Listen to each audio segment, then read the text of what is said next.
Well, hello there again. Still trying to get this video from like 4 weeks off my phone. It's glitching so hard. Gonna finish it today. Started to upload it, didn't work.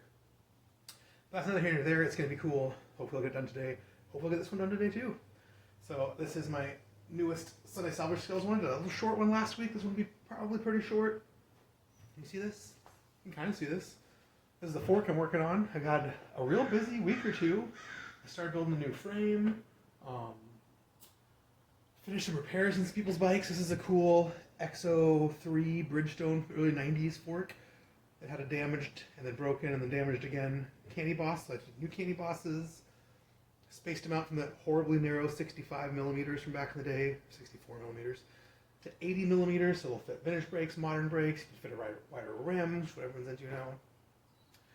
And did barrels, did some barrels on another guy's bike yesterday. Rack mounts. Fixing stuff, doing stuff. Someone has dropped off this aluminum Terry Synergy fork. Terry's are the small women's bikes with a small front wheel, so they have a short top tube.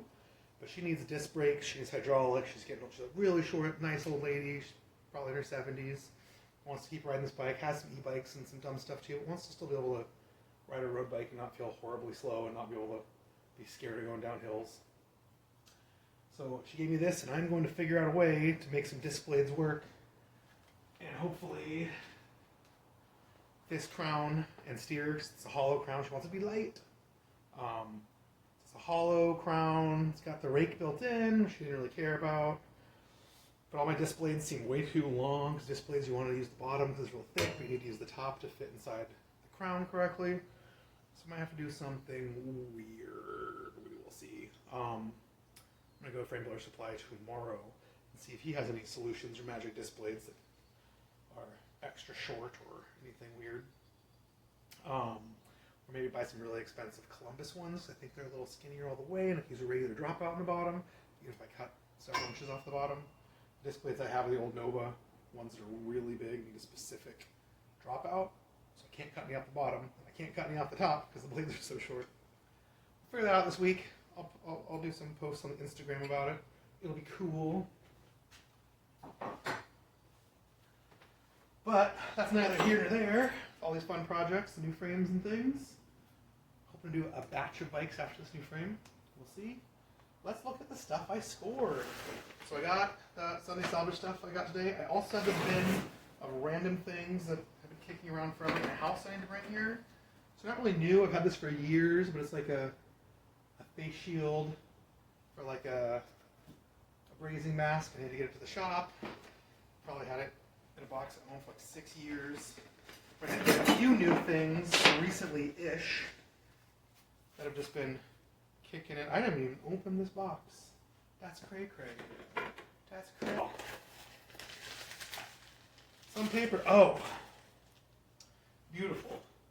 So this should be a 10 by 1 tap. It looks too small. It says 10 by 1.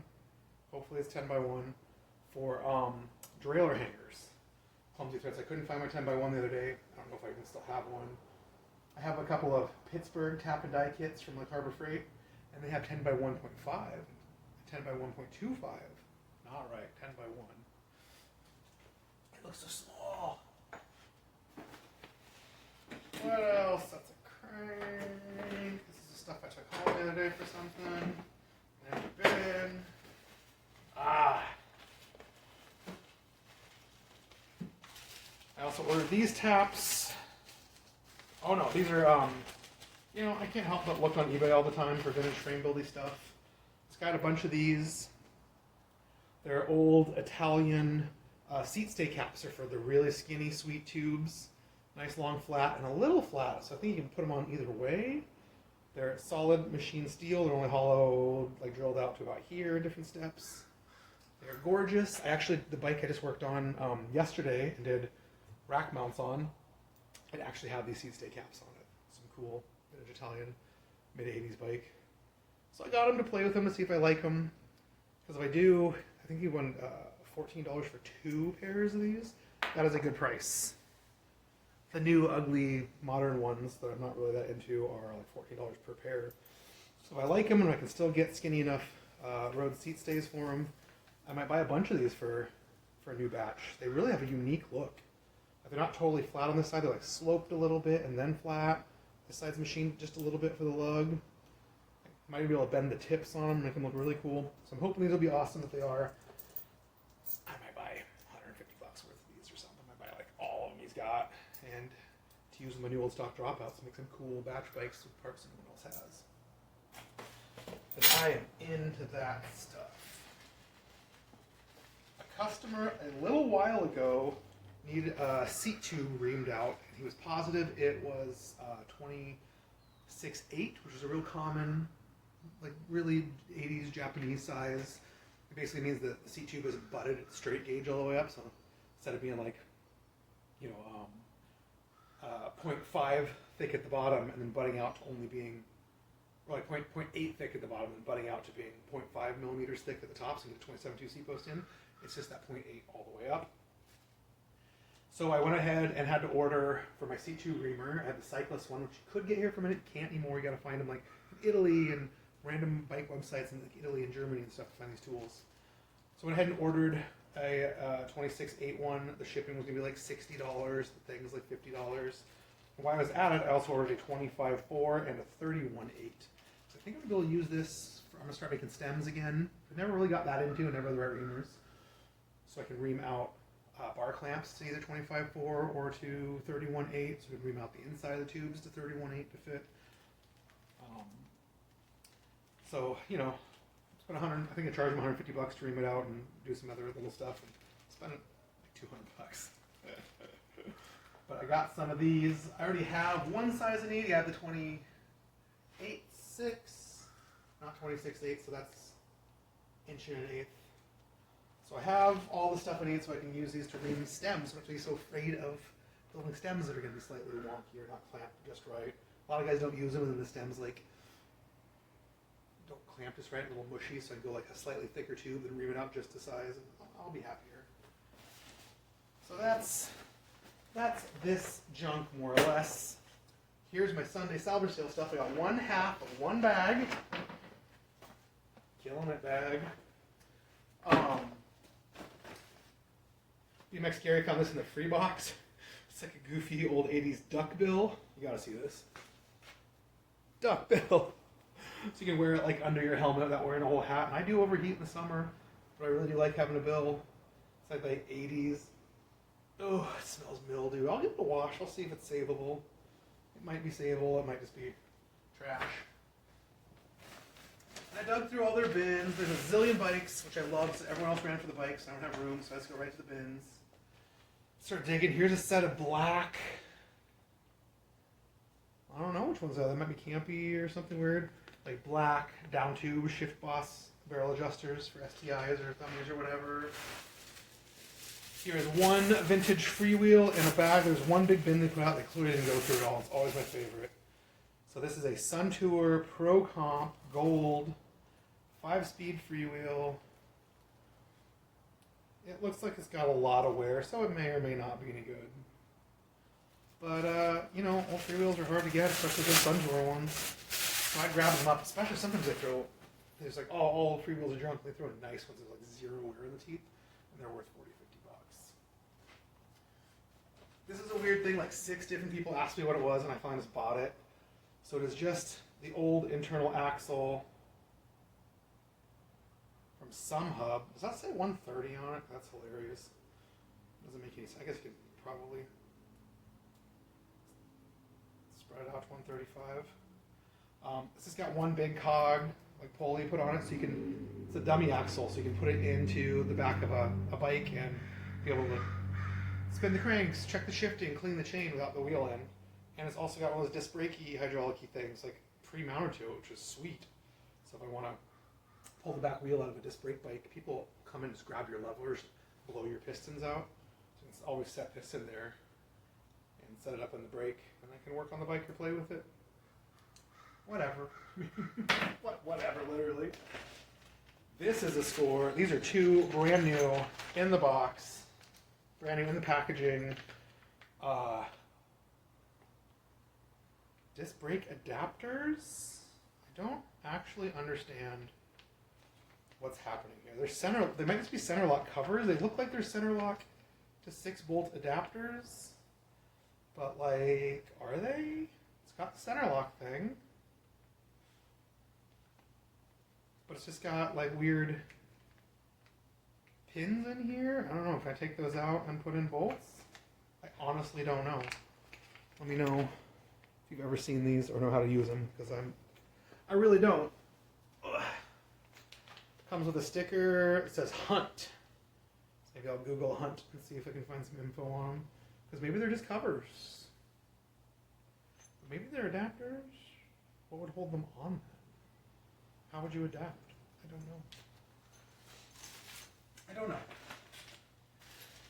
There's a set of quick releases. I got rid of all of my spare quick releases. I just didn't care and threw all the junk ones away and had a bunch and sold some and a lot and recycled some of the free box. And then now I'm getting dummy wheels and none of them have quick releases. It's like, oh. So here's one set of junky quick releases. Whatever, they're brand new, they're junk. I grabbed them. One nice continental tube in the box, might be good. Grab that. One set of Bike Nash bar, post brake pads. I put it back like 3 times and finally grabbed it, whatever. I grabbed this one beater old FSA seat post because it is a 31.6. I don't believe I have any. So I really just wanted around to test fit in frames, and maybe I'll need it for something someday. Carl threw this in the last second. It is like what essentially looks like a brand new Park BT2 cable puller. I don't remember if it's third hand or fourth hand, but it's a cable pulling. It's like, well, throw that in my bag. This is also in there, Park BBT9. It looks like it's dirty, like looks like nowhere, like modern external bottom. I needed one of these the other day, didn't have one, so I had to work on this stuff, and spent $20 on one on eBay. So I grabbed it. They'll sell this, make the money back. One generic poopy low-end metal stem because it has the metal mushroom cap on the top. And sometimes I make quill stems. I like to buy these for this metal cap so I can weld this into my stem instead of having to machine something or do something crazy. So I might weld that in and then file it down and smooth it, and it'll look real good. So grab it just for that metal cap.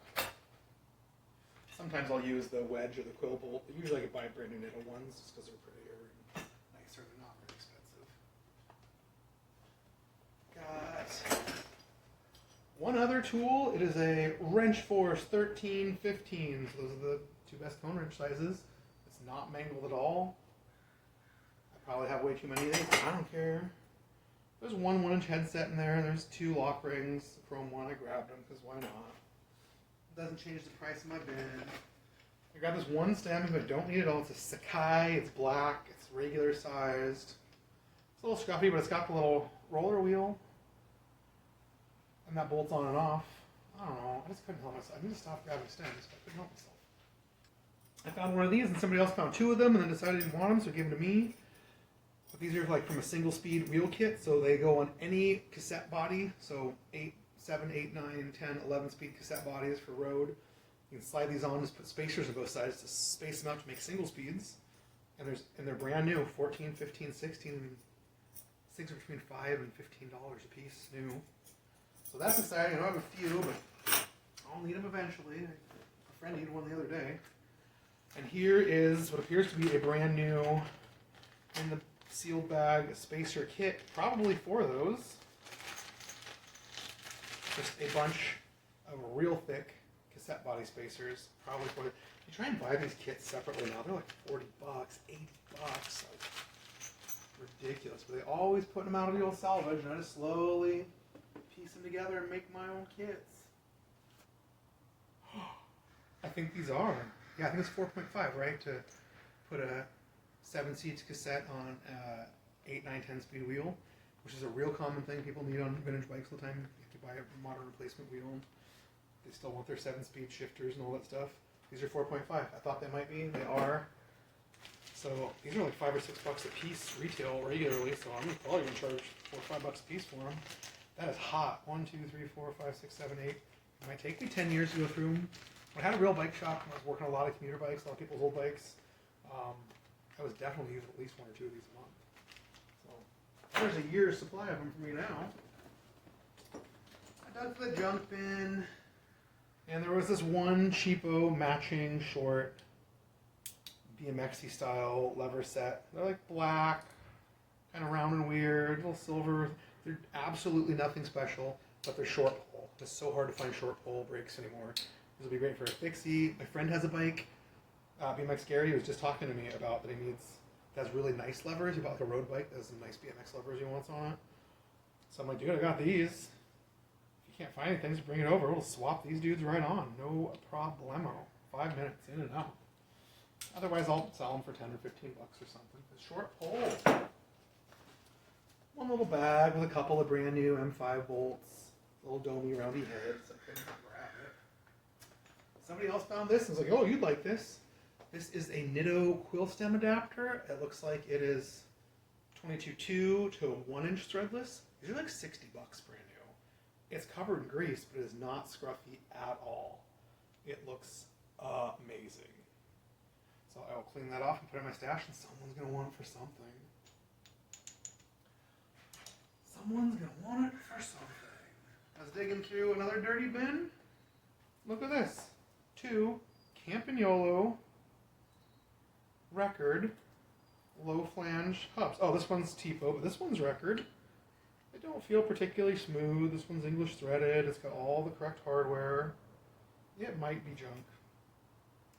I didn't even try. I just wanted them. This one's TPO. It's got all the right hardware.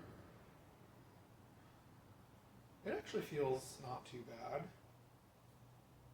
Doesn't say if it's English or Italian or whatever. But whatever, 2 Campy hubs. I'll clean them up and put them up on eBay. Some might buy them. Sometimes people will pay 20, 30 bucks for a dead hub just because they're missing like 1 axle nut or spacer. And they want the correct, nice old Campy stuff.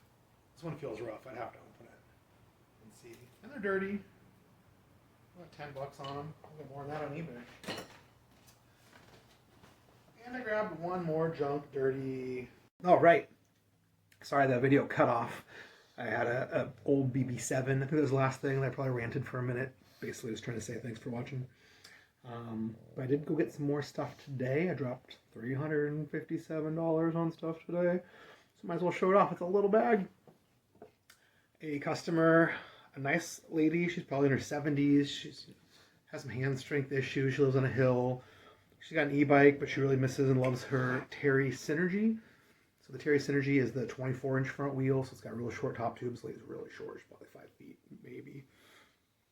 And she wants to put a hydraulic front disc brake on it.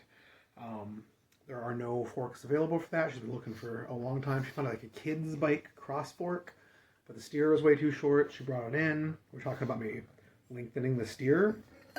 I would do that by taking another good chunk of steer, a brand new 1/8" steer, and cutting it off and putting an internal sleeve. What I usually do for that is actually a chunk of inch steer. It actually fits inside this almost perfectly and lets like brass flow through it and all that stuff. So you could extend the steer with a big. But she was very worried about weight. She's one of these old roadie people. It's all weight. It's all weight. And so I said I can make her a steel fork. It'll weigh a little bit more. But I won't have to add that steer, and that little kid's cross fork was actually way too tall. It would have, it was like 1.5 inches longer. So when you do that, you jack your bike up. All of a sudden, it's getting very relaxed. It's getting very twitchy. It changes all the geometry. It's no good. So I went to Frame Builder Supply, and I ordered some things. I got this crown. I know I've used it at least once before, but only once before. So I got another one. Thinking for her bike, I tried to show it to her. She did not care. She wanted like a full sloping crown, which I had, which is this one. She thought this looked pretty. I think this crown's really ugly.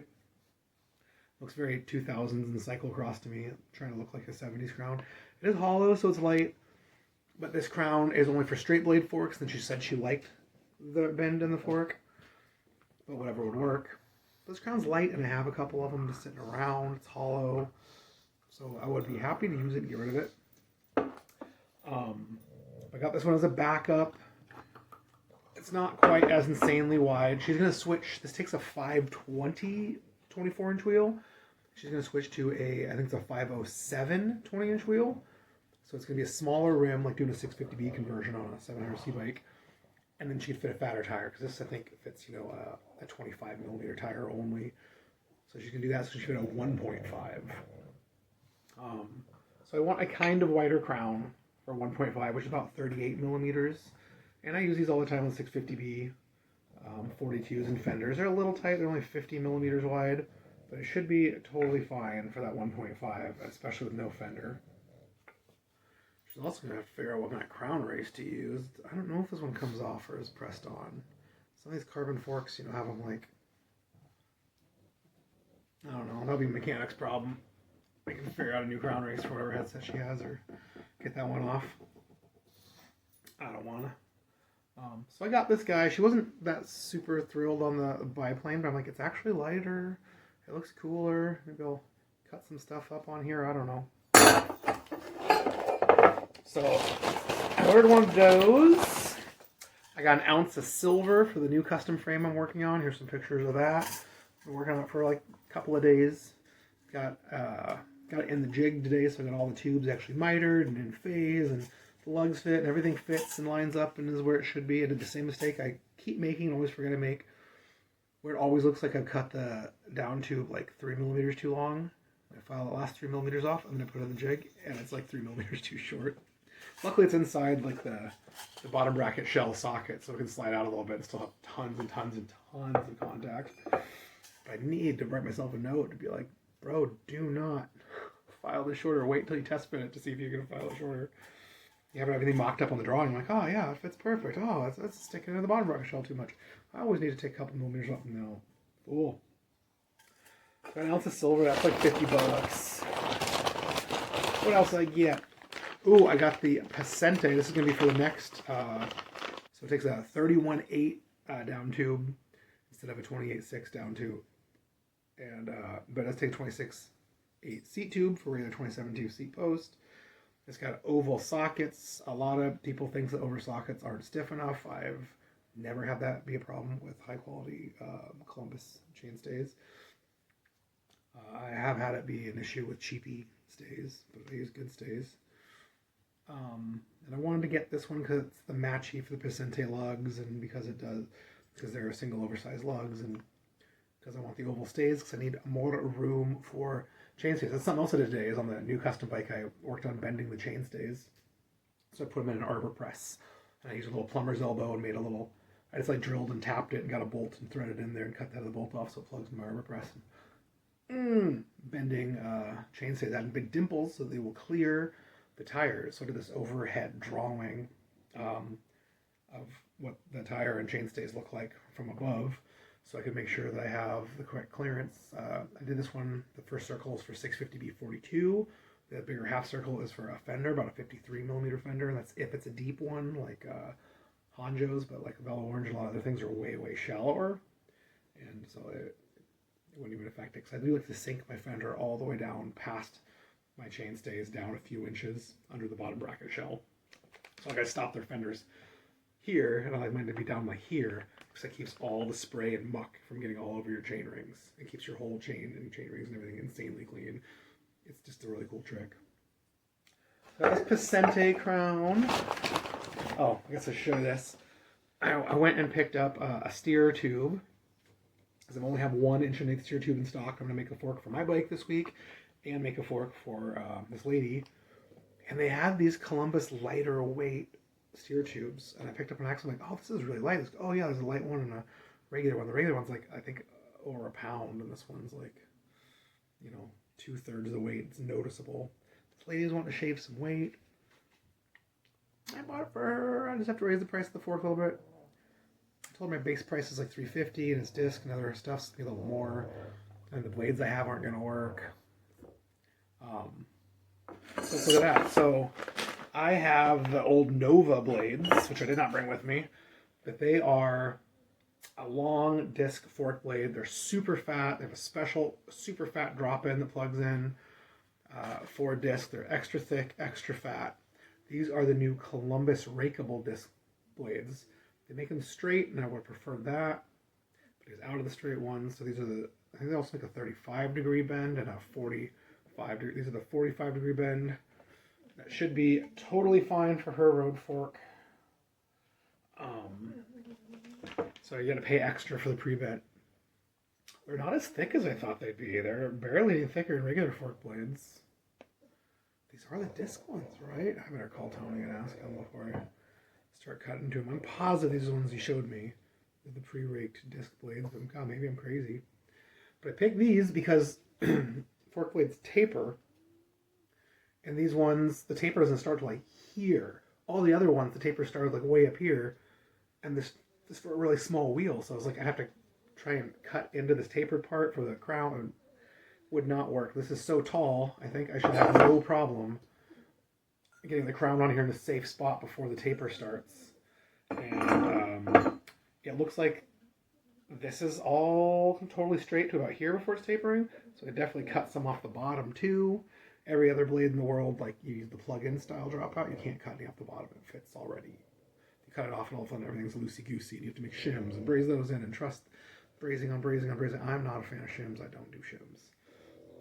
God, I really do have to call Tony and make sure this is the right blade.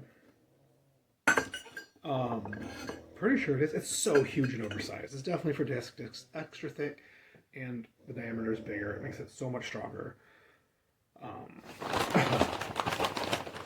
What else did I get? I don't even remember all the stuff I ordered. Oh, these are... he doesn't have any of these. This is some old Nova stuff. Nova went out of business. You can't get their stuff anymore. There's a lot of Longchenn stuff. Longchenn isn't selling in America anymore. Sorry if you can hear Noki snoring in the background. I've got 3 dogs in here right now. It's actually pretty quiet. So he gave me a set of... These look like the ones, I think they're smaller, like the special ones for the disc blades. The plug is a little bit smaller. It is almost, like this won't fit in, which is good. So I'm cutting a little bit off of here. I don't want this to get too loose. So I might use these dropouts you can't get anymore. Plug ones are really easy. But he also asked for just some regular lawyer lip. That's for an old person. I want them to have lawyer lips for safety. These guys are really fat compared to conventional dropouts, and the disc blades are so much bigger. I wanted something I could actually miter and get on here. Like I couldn't stuff a campy dropout in here. It's way too skinny. So I might be able to use these. I'm not sure which way I'll go, but I bought them both. You know, it was extra $45 or something. I'll use them both eventually. I need to probably stock up. I used to buy like one of everything just in case. Like get stuff I really like. Here's another one of these fork crowns. I got one for my bike, and then I decided to buy one in case I wanted for her bike as well. This is the same one that Brian Chapman's always using, I think. I know I've used it before. God, this feels so skinny. It's 50. The Pacente crowns I like to use a lot are 56. So it's only 3 extra millimeters on each side. And they don't have these tangs. So I don't know. What else did I get? Ooh, sometimes he throws this in. He has custom Sharpies made by Sharpie brand with his little Framebuilder Supply logo on it, little frame. I just think that's the best. Nothing like... There's just not enough Sharpies in the world for frame builders. I just use them all the time. You can mark tubes with Sharpie. Sometimes I put Sharpie all over a tube and scratch it so I can really see the line I'm trying to use for something. You can braze and silver braze all over with Sharpie marks. It doesn't affect the welding at all. Still, everything flows and sticks. It's great. So Sharpie is that. Oh, here I marked this crown with a Sharpie just to make sure I knew it was mine, not to leave it at Framebuilder Supply. This is also for the next bike. I have a beat up mismatched set of these, but I wanted a real set. These are the Pacente lugs. They're 73 degrees, they're big, they're scroll-away, they're single oversized. They do have the seat binder integrated in them, which I'm not a big fan of. It's never a problem right up until some jackass mechanic strips it out or galls the threads or does something horrible. But this takes regular M5 bolts. This is the top head lug. It's also got all the scrolly stuff. It's got a little bit of height built into it as well. These are made in like the late 90s, early 2000s, and Richard Sachs made some similar lugs and stuff, and that was kind of the thing everyone's going for: single, oversized, and little head tube extension. They got nice long points, so they don't work for a tiny frame so well. Sometimes I have to file the points off and almost butt them up into each other. Now these are kind of beat up, but it's all right. They are easily bent around. So they're single oversized. They have the oversized down tube. They have an oversized top tube. They take a 28.6 top tube instead of 25.4 like vintage bikes. But they still take the standard size head tube and the 1-inch steer. So they can do 1-inch threadless, which is a wing nutty thing I hate doing. It's hard to find headsets. It's impossible to find stems. You can get regular stems. Use a shim. I don't like shims. It's got these, so I'll probably still do my bikes 1-inch threaded because it's more classic. It's harder and it makes swapping stems harder, but everything's more elegant. I also got 2 little bags of stuff. What did I get in a little bag? Look at these little cute stickers made. First little bags. Try and save them and reuse them for stuff later. Ooh, this is something I kept forgetting to order, and every once in a while I want and don't have. These are oversized water bottle bosses. These are M6 threaded, so they're much bigger. They're cool for rack mounts. A lot of guys are using them now, and they make racks for baskets to bolt down to. You can just drill and put these right in. And you just run over a washer with a nut and just go right through the basket and bolt it down. I might want to do something like that with my rack on Scout's bike. So I got some. What else is this? Oh, more 3/8 rack tabs for doing 3/8 racks. I used basically all of them on my last custom rack. It's $18. He has these. He designed these himself and has them water jet cut or wherever at a local place here. They're the best rack tabs. They're designed to fit perfectly inside 028 wall tubes, I think. No, 035, and then it's gotta be 028. Yeah, it's 028 wall tubes. And then if you want them to fit in 035, you just hit them with the file like 2 or 3 times. They'll slide right out of those thicker tubes. So just plug in style and just that much sticks out. They're having, I have to copy these myself. Other guys have small batches of them made, and they're always out. So it's so cool. Framebuilt Supply makes those. You make them in stainless now too, if you want to do stainless racks. Sorted all this junk except for the second fork crown and these blades and these dropouts and this ultralight steer. I went in to buy it and he wasn't there, so I couldn't buy it. But Bob Bantam, who's another frame builder here, he shares shop space with Tony, who does Framebuilder Supply. And Bob's like, oh, I can just put it on my account. You can just Venmo me or whatever. And I was like, oh, cool. So he helped me pick all this stuff out and get it. This Columbus super light steer tube's cool too. It's got a little Columbus bird right on it, stamped in there. So that's fun. So that will go in like so. I always stick out a little bit at the bottom. I can stick out a couple millimeters. And once I sand this will fit real loose. And I fill the silver in here and heat the crown and pull the silver down until it blobs out around here a little bit. So I'm going to set it up so you can see the Columbus bird at the front. It's just cool. Custom stamps are cool. And I might use this crown for her thing. I don't really have a lot of Inch and 8 stuff, so I don't do that much. I might look at his website and see if there are other cooler crowns I like better. Maybe she'd look better. Maybe see the weight on them. And go order one of those. But maybe, I don't know. Maybe if I cut a whole bunch of the rake off of these blades, I can use this weird crown that she wants. It's way too wide, but it's also, the crown itself is raked out, so it's for straight blade forks. So if I use the rake plus this, she'll have crazy low trail. Her bike will handle awful. So hopefully I'll take pictures out of my Instagram this week. Maybe the next day or two I will make her this custom steel disc fork for 24 inch wheels and little Terry symmetry. That'll be cool. I also, yesterday at Salvage Sales, one of the guys who was there, he's been doing a little frame building tinkering for a long time. He worked at UBI for a long time, but never took the frame building class. Bronze brazing paste flux. He said he needs silver. I don't know. Whatever. He's like, I can never get into Framebuilder Supply to get the flux paste. I want to do this repair. I've been wanting to do this repair for like a year. I'm gonna try and braze up this crack. And I'm like, dude, I'm gonna go there, just order it, and I'll just pick it up for you. So I picked it up for him, and I'll give it to him at the next salvage sale. So that'll be cool.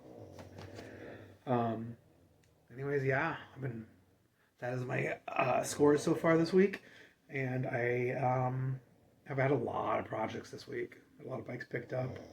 I just did this little XO3 like vintage 90s Bridgestone fork. Had a broken boss that was poorly welded, and then it broke again in a different spot. So I put on new candy bosses, and all the vintage bikes, there's like only one common candy boss back in the day. So I just slapped them on wherever and didn't care if your brakes fit well. So they're always like 64 in the front, like 85 in the back. And I like the stuff to be like 80, 81.